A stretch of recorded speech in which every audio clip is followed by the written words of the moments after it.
Welcome to George Coll Fine Art. Here, the viewer is encouraged to get outside and paint from life. George's job is to provide the tools to solve the many technical challenges faced in rendering landscape paintings. View the library of landscape paintings offered and become a subscriber. You can also purchase tutorial videos, plus original tutorial and studio paintings. Thank you. And if you like what you see, click the subscribe button and join in on the fun. Hey, here we are. We finished this painting. Part 3 is complete, and Bighorn Saddle is done. I just so happen to have a frame for it here in my inventory, and boy, doesn't that look good. So, thanks for going through this whole painting, part 1, 2, and 3 with me. And you saw some of the, I struggled here, I succeeded there, and the final outcome is really, really nice. So, get outside and paint. Paint with your friends. Get critiques and don't be intimidated by a white canvas. Just keep painting. All right. Bye-bye. Hey, good morning and welcome to part 3 of Bighorn Saddle. So, today is detail day, and hopefully we don't have any shape problems. I do have a few minor ones, so I need to make those changes. And as I mentioned in the yesterday's intro, was that my sky was a little bit too defined. It didn't kind of go with the style of down below. I got a critique from my Tuesday critique group, and they said, loosen up that sky, and I appreciate all that input. And we'll see if that's the right advice or not. All right, so now I'm going to work in this area with these trees. That's kind of sloppy and needs to be completed. So let's make a nice tree color. So let's go ultra blue and yellow ochre, the old basics here. And I made some a little earlier. I'll throw that in. And I'm going to make a little bit darker mixture over here, ultra blue, and a little bit of yellow ochre. Kind of A and B. Okay. And let's get started with tree design. I think this line has tilted down too much. I really like what's in the reference. So I'm going to knock off the bottom of this tree. Better use a brush, for God's sakes, what am I thinking? And get that taken care of.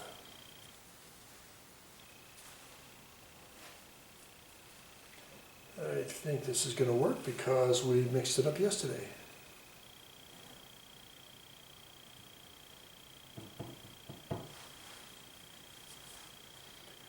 But not quite.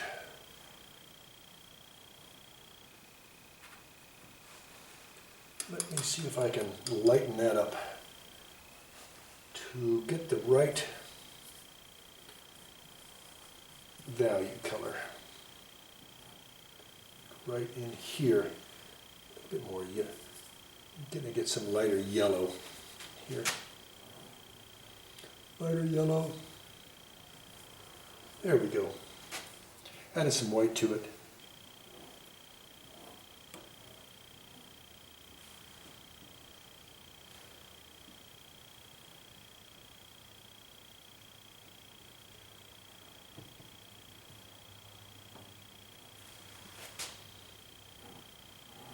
And now I need some of the darker color in there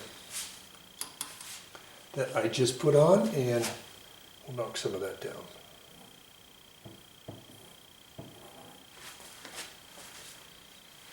All right, let's get into that tree design. These are sloppy. All right, I need to clean this brush. All right, so I'm going to start using a number 4 1901 flat. And this is called a Bristlon. It's a brush I haven't used until recently, experimenting with some. I better go a little bit darker with these foreground trees. Oh, see, now that really makes the difference right there. That made a difference. You can kind of say, that says pine tree. And I think we have more in here.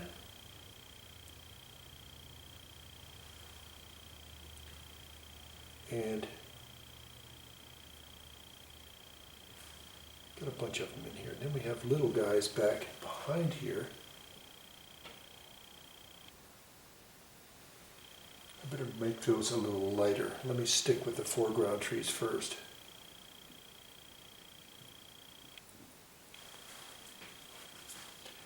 And then there's some down in here. As it goes down and down.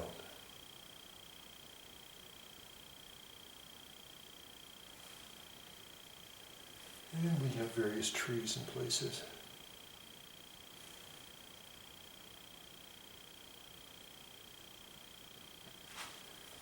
A lot of dark right in here.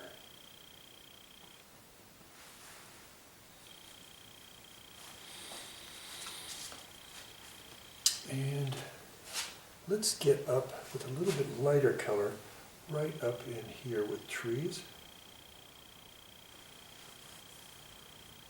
And here.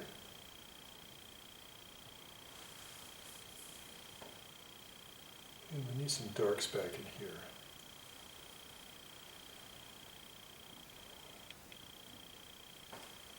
There's another row of trees right in here.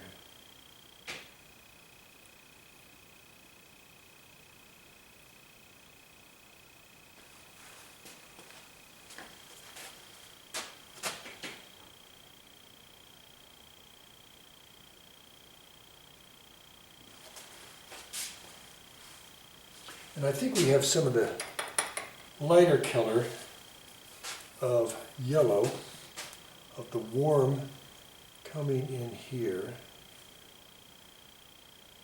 And I'm going to put that in here now.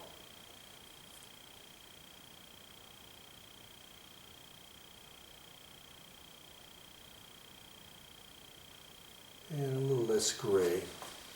Let me see how that's working from back here.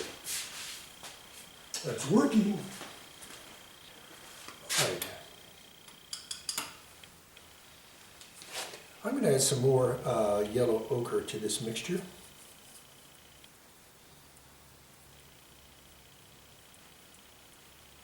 I should be mixing with my knife instead of my brush. It might give more life to my brushes overall.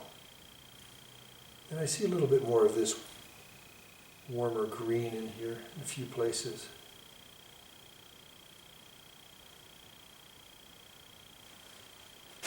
And I see some up in, it's a little lighter here. Maybe right up in here too.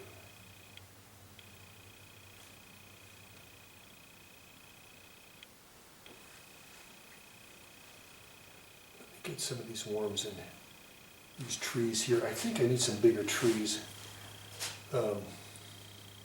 right here. These look like blobs. So I need to unblob them.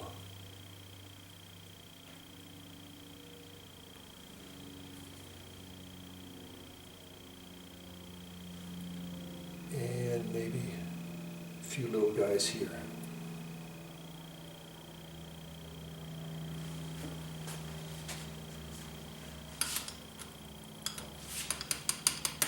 Now there's still that silvery look up there. I think some of that might be that beetle kill. The stressed stuff we have here. I'm going to try to add a little bit of gray to these greens to see what we can come up with. Gray, gray. of a warm gray I have here. And I'm going to thin it down quite a bit with some Gamsol. And I'm going to run some of that in kind of this strong area down in here. I'm really tilting my brush. It's really tilting close to the canvas. And it's very watery. Or not watery, but Gamsol.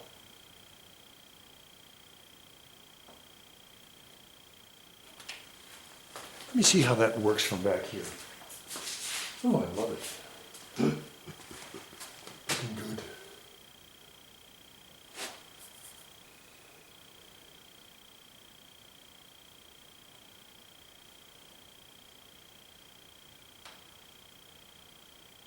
And I'm working it in a few places up in here too.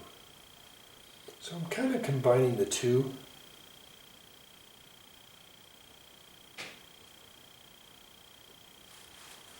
And I hope I'm doing a good job at it. I'm not making it too complicated. But if I do, I'm just going to make a very thin mixture here and maybe uncomplicate it with some verticals.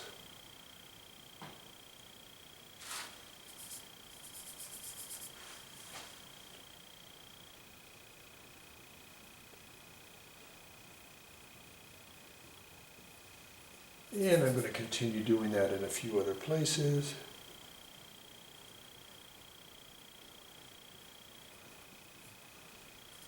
To keep it unified. Sometimes you just have to have a unified pattern. If you have too much complication going on in there, just have a unified stroke coming in. See, I'm doing these verticals instead of the horizontals.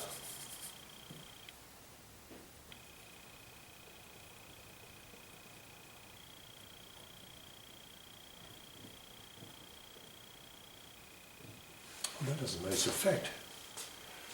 All right. Got some blobs here I need to fix. I still think I have some foreground balance problems. And let me see if I can do some of that unifying stuff like I was doing here in the mountain to simplify it up, or I mean down here in the foreground. And I think I could just use some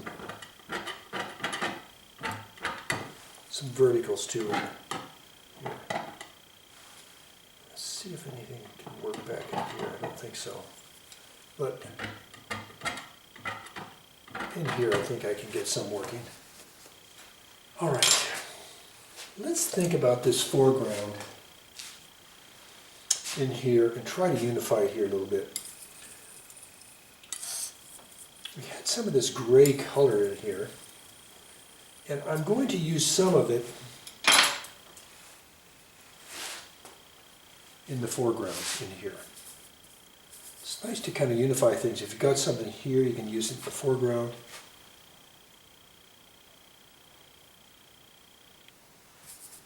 And that's what I'm doing now to get this gray guy down here. Now I need some lighter colors, and I'm going to make a mixture for that now. But I'm going to be thinking about the thinness. So I'm going to get some of these two guys working together, the gray and the yellow. That is a nice effect. Okay, I'm going for it.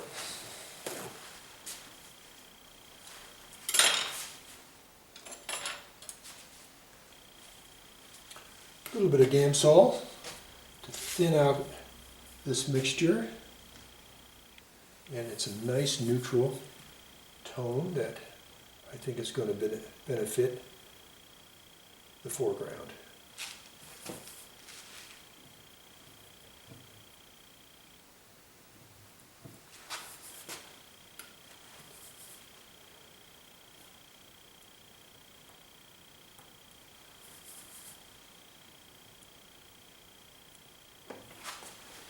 I think that is simplifying that foreground and making it a little nicer.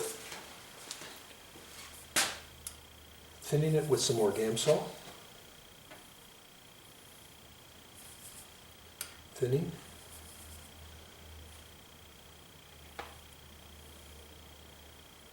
I don't know what that is, that glob there. Anyway, it's gone. That's kind of globby too, geez. What was I thinking in there?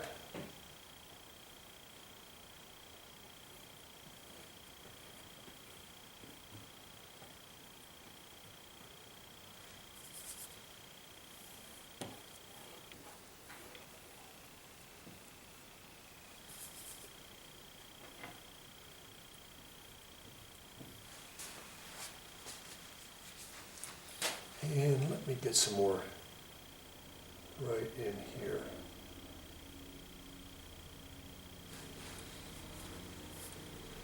Some pretty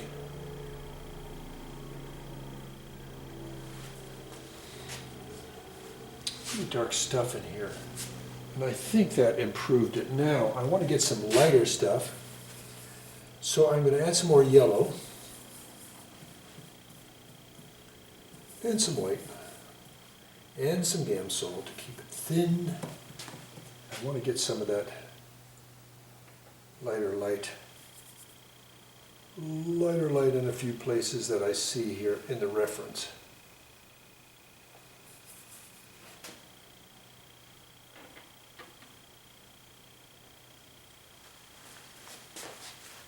And sometimes if your edge is a little too hard, you can just soften it by tapping it. All right, so does the foreground look like it's in shadow? Yes. Does it look like it's related to what's up above? Yes. I'm going to do a little bit more in the sky. Not a whole lot, but a little. Let me clean this brush out and get myself some mixing room here.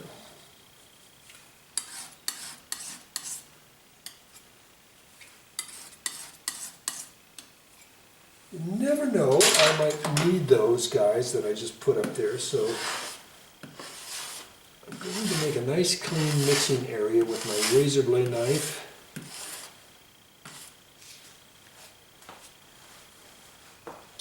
Now, you always run a little bit of possibility of contamination in your brush. And sometimes it's best to maybe have 2 or 3 of these, and when you go from warms to cool, you can change, use one brush for warm and the other for cool, but I just don't have any of that available with me. I do have one more, I just don't want to use it yet. And I think I can get away with this, just cleaning it in Gamsol. Okay, this here in the shadow area needs a little bit of work. There's a little bit of a lip.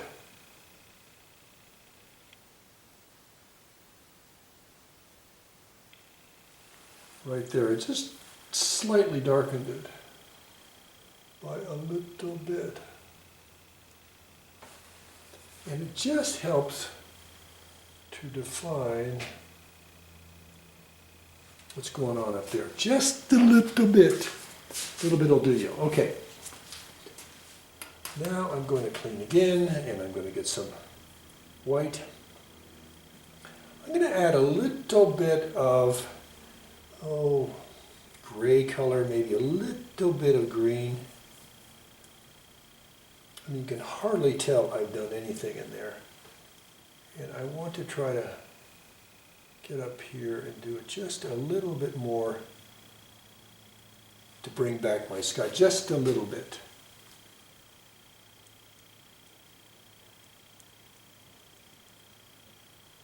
I am so careful with this to do these subtleties. Just a little bit. And I'm going to just emphasize this area right up in here just a little bit more. I mean, it is really loose. And this is the part of the painting where I just love to play around with these little subtleties to balance out the painting, which I think is a very important part of detail. A lot of people think detail is just doing the small 3-hair brush, and it's also these little balance things too.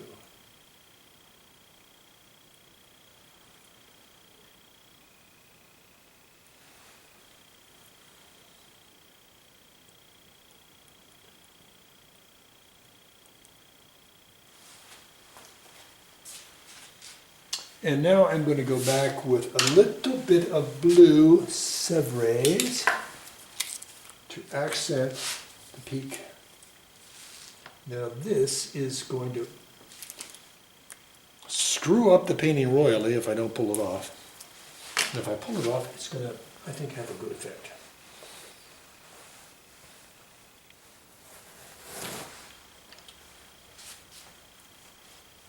Well, I think I need some small trees in here too. I like that, what I just saw in the reference. Some smaller trees sticking out from the big clumps. Okay, so I've got some Sevres and I'm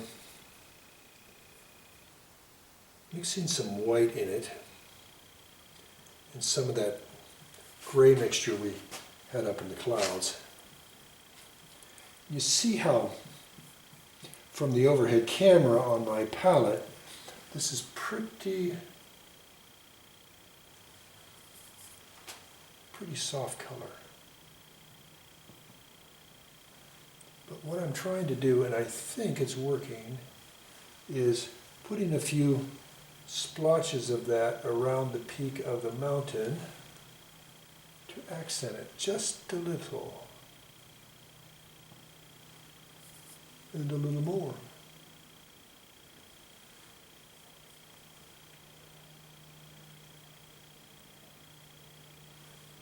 And right there, a hard one, and another hard one. Whew. Little dabble do ya. And I'll just add a few more over in various places to balance that.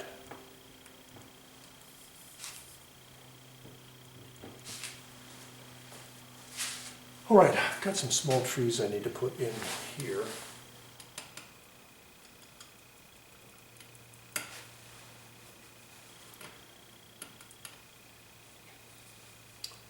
All right.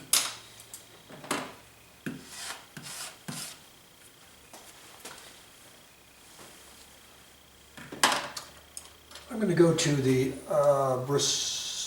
Bristlawn number 2. It's a flat, so I think I can get some of those darker trees in there. Right in here.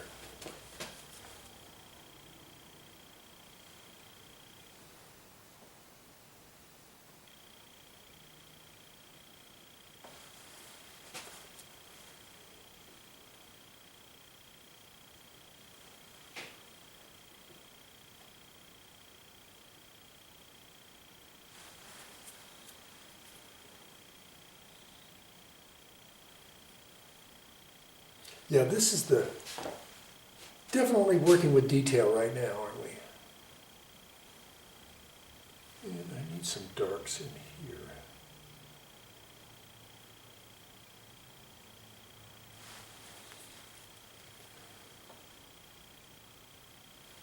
Get a little bit more blue in here.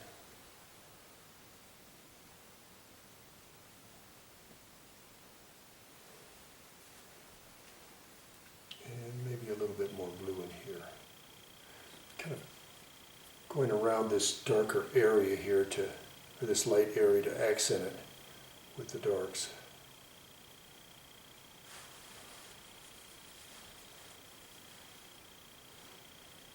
And I'm missing out with some darks right in here. And there you go. Get them in there, huh? But with the trees out here, you need to go a little lighter.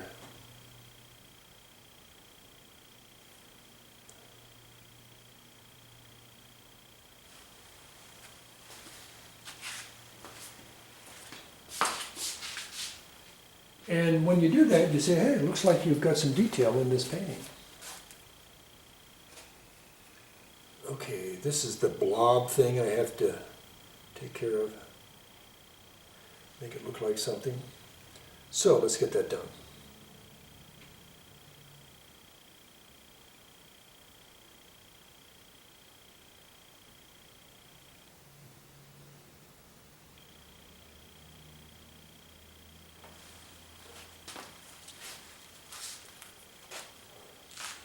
I need a kind of a combination of things.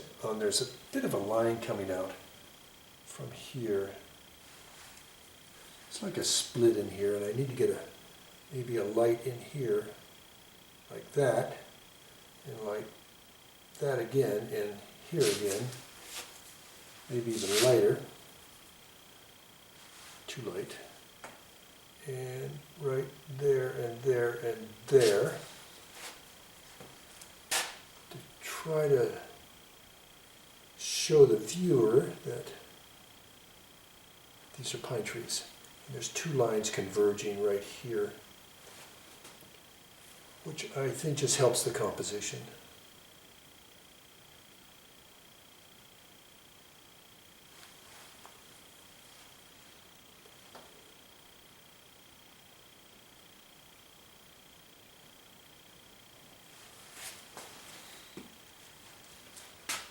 All right, what can I do with this area here? I think bring out some of these darker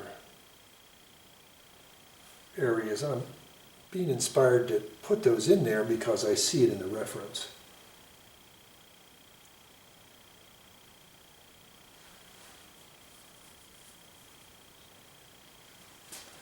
There's not an aspen tree in that whole side of that hill. I can't believe it. Oh, I just love how that blue has kind of accented the hill a little bit. Just a little bit. I'm still missing out on a silver. Let me make a red viridian. Gray. Gray. More viridian. More viridian. Too much. Balance it out with the red.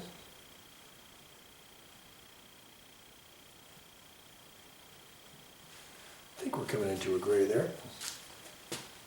Let me throw some of my factory grade in here.